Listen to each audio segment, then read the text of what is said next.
We are in Key West, Florida at the Key West Ferry Terminal. And we're about to get on the Yankee Freedom Ferry, which is the official ferry to take us to the Dry Tortugas Island. We're very excited to spend the full day at the national park. We board the boat at 7:30, we depart at 8, and by 10:15 we should be officially at the Dry Tortugas. We're going to be served breakfast on board. We'll have lunch, like box lunches on the island, and we will ultimately depart at 3 p.m. and work our way back to Key West. So in the video today, you're going to learn all about the process of booking the Dry Tortugas tickets through the ferry. We'll show you what to expect as a family on board, what to expect when you get to the island, and ultimately the ride back. So it should be a great episode. We're really excited. Let's get started.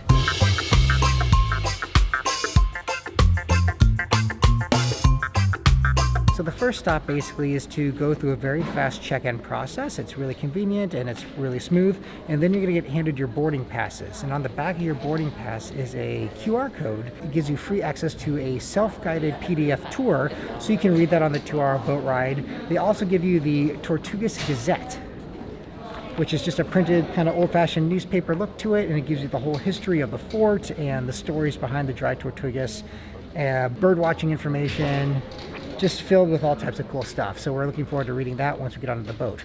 But in the meantime, we're just going to hang out here in a very large sitting area before we go onto the boat in about 10 minutes.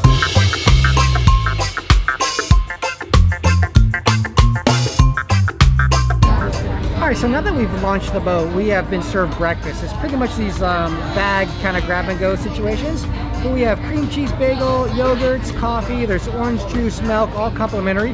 There's also for purchase items, things like breakfast burritos, and later there'll be hamburgers, hot dogs, all that kind of stuff as well. That's all for purchase. But again, there is a complimentary basic kind of snack breakfast and a similar version for lunch, and we'll check that out a little later in the day. But ultimately, it's off to a really smooth start. Everything looks organized, everybody's settled in. Yeah, and our baby has yogurt all over his face.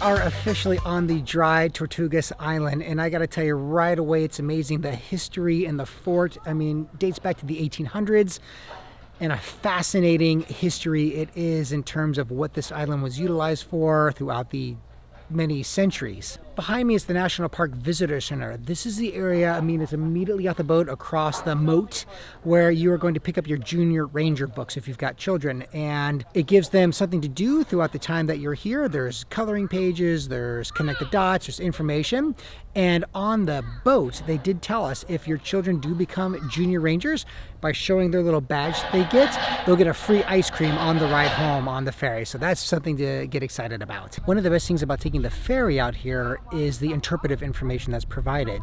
So each tour comes with a guide who will basically give you all the information about the backstory of the fort, the construction process, the special materials that had to be brought out here, and just the massive undertaking it would have taken to build such a fort with something like 16 million individual bricks on this fort. A huge fortification. I think, in fact, the third largest U.S. fortification of the 1800s. Behind me is one of the guided tours. You have a lot of ways to explore this island. You can certainly do free roaming.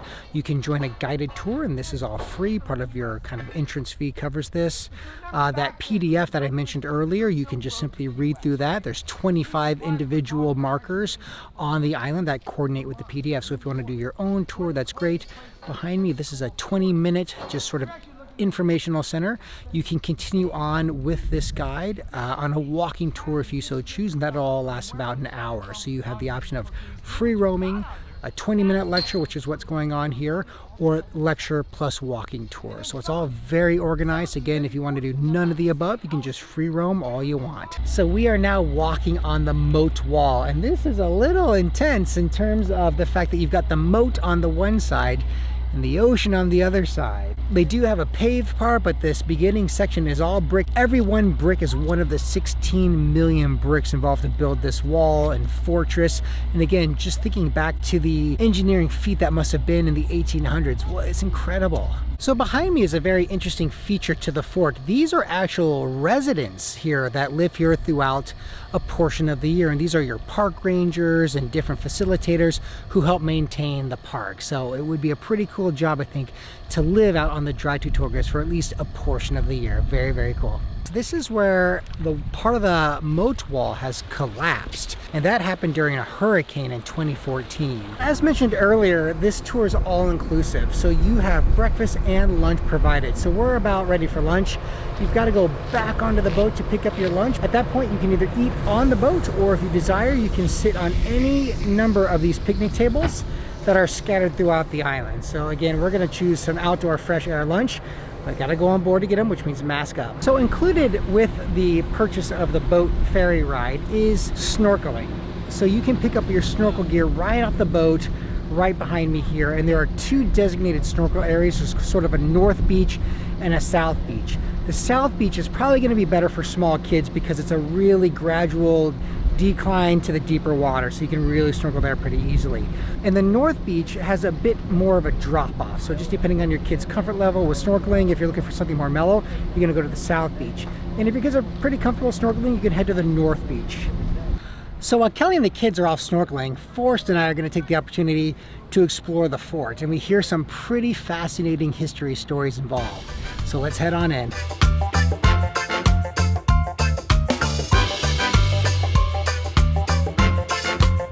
Now, when you're inside the fort, one of the first things that strikes you is just how big the fort is. Again, being the third largest battlement in the US, it is just a fascinating place. And the brickwork from the 1800s is so detailed. It's amazing how this fort has kept up. So here is the prison of Dr. Samuel A. Mudd. He was brought here on July 24th, 1865. Leave a comment down below if you know what Dr. Samuel A. Mudd was in prison for. It will blow your mind. All right, so Forrest and I are gonna make our way up to the next level, the spiral staircase. Are you ready? Yeah. Okay, so up the spiral staircase as we go. So one very cool component here is the number of interpretive panels. These are great sources of information to help you build your story and connect to the place throughout the centuries.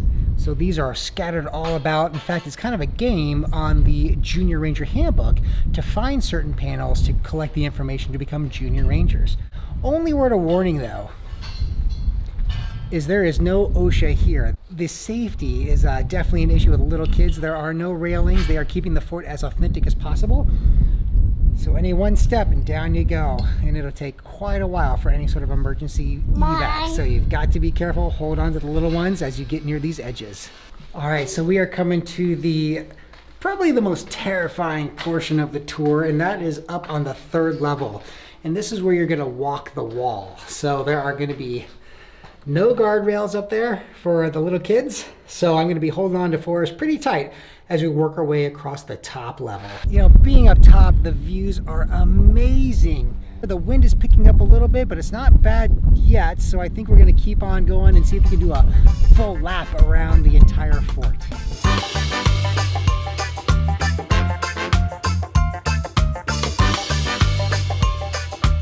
So behind us is the oven at the bakery, and I don't want to give anything away to spoil your fun, but let's just say I would probably skip the bread if I was a prisoner here.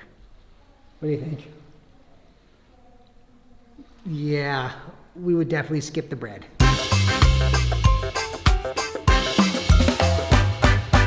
So this building behind me is a fascinating spot. This is a cannonball furnace. So they would basically heat these cannonballs up with fire before they would shoot them at ships. That way when they would explode into sailing vessels made out of wood, those hot balls could explode ammo on those ships or cause fires, but I had no idea that was even a thing. So very kind of dark history in terms of warfare here on this island. So at the end of the day, Granite and Cedar were able to make it into the Junior Ranger program. And what a great program the Junior Rangers is. The kids got to run all around, learn about the fort and the environment and keeping everything pristine. So the Junior Ranger program is pretty great. And the fact that they did it here on Dry Tortugas is awesome. We have made it home. What an amazing day of adventure we had. It was really fun to go snorkeling and to explore the fort and also to walk all the way out to Bush Island. Yeah, and that's an island that's only open certain months of the year. So if you're here in the winter, you can absolutely access it. Otherwise, they close it down for bird migration. So ultimately, a ton of fun today. I hope you have the opportunity to check out the Dry Tortugas Island yourself. Please drop a comment down below if you have any questions. We're happy to be a resource for you in your future travel plans. But for us, we are going to enjoy these beers from Isla Madora Ale. Isla Madora, their citrus ale. Yeah. All right, travel hackers, we will see you in the next video.